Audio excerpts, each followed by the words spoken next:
I was 13 years old.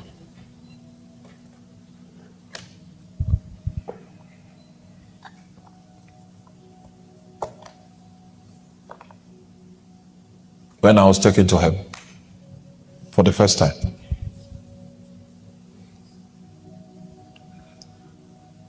And I beheld 4 angels of heaven, high into the heavens. Then there was one angel that had a scroll. And he said, you were supposed to die today, 13 years old. My mom is a nurse, so she can tell the story from her own medical perspective. You were supposed to die today. These 4 angels fought for your survival. And the reason why heaven sent them to fight for your survival was because you were supposed to be a preacher. I was born a stammerer, a little intelligent, but I could not speak. I was next to dumb.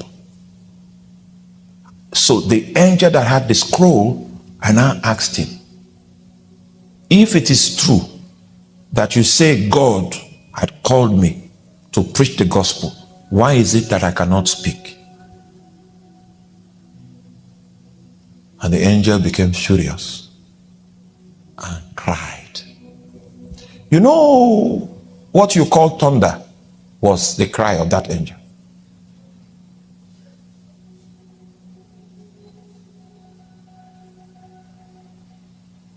He struck me with a scroll and cried. The sound is what men call thunder. And that was how I came back into my body. And I could not remove that vision from my spirit. It stayed with me till this day. You might call me a Jew, no problem. You might say, okay, why is he behaving like... No problem. You know what? I'm constrained by a heavenly vision. My eyes. And when you see the things of heaven, it never leaves you. I was 13 years then when these things happened. I came back from that experience and I began to tell my mom that I was in heaven. It didn't make sense to her because I didn't look special. She had special children.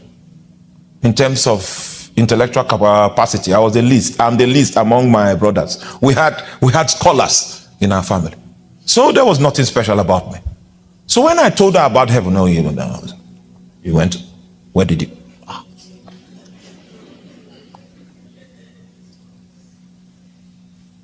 When I was 24, I began a fast. I had finished university. I was a graduate. And I knew I would sleep in the hostel those days when I was in the university. And an angel will come. So now that I've graduated, I took a fast. I said, okay, let me look for, you've been looking for me. Now I don't have anything to do. Where are you? I started fasting.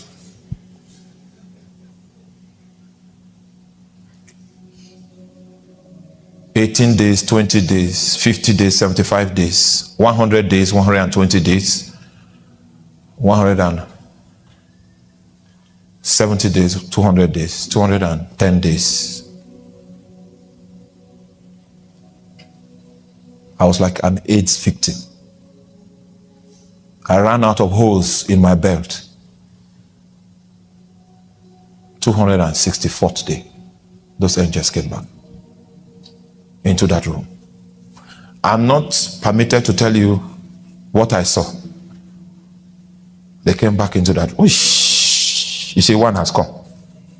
I know you don't believe. Don't worry. 264 days. They detained me in that room from 4 p.m. to 3 a.m. That's when they left me. Do you know, how many of you are here, you fasted and then you had a plan that if God should come to you, you would tell him some of your problems. And then when God now came, you forgot.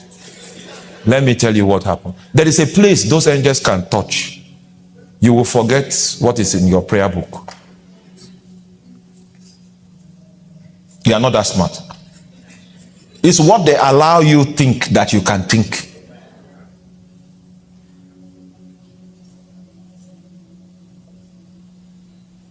Four of them in that room.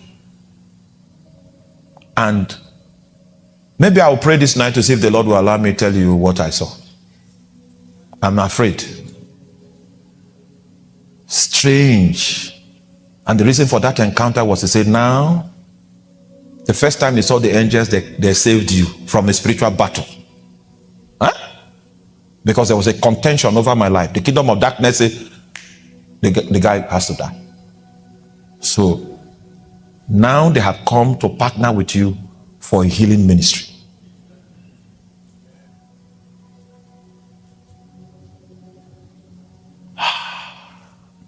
Healing ministry.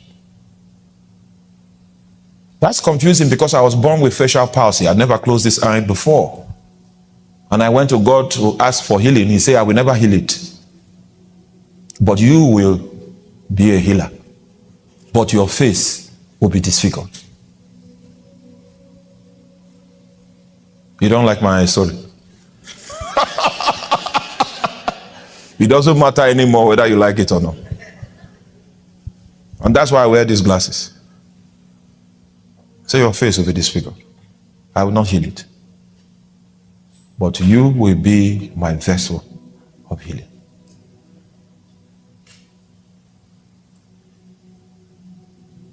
Those days when I used to work in the oil industry in Nigeria, I pray for sick people in the office. It's not, I don't need a pulpit for. I don't need to preach, maybe.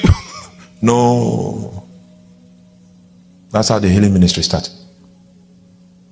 Sometimes I feel the presence of these angels because they normally touch this hand. You will not understand what I'm talking about. Sometimes it's the fragrance that they come to the place with. And I have realized that people in the room don't perceive that fragrance. It's part of the manifestation of discernment of spirit. We went to preach somewhere in northern Nigeria. Sorry. We were going somewhere. And we were ambushed by terrorists of another faith that hate our own faith. Then I prayed to the Lord. I said, Lord, into thy hands I commit my spirit. He didn't answer the prayer. Say you have not finished that healing ministry I told you about. As long as you have not fulfilled it, you can't die. He said, don't you remember that you were to die at 13, and because of that healing ministry, warfare went over your life to secure you. These men can't kill you. And he did. I walked free. And trust me, I was willing. If they say deny Jesus and die, I would die that day. I'm a radical. I don't even think about it. I walked free. I walked. It was not in the night. I walked in the afternoon. Because the one that gave me the healing ministry says you have not dispatched it.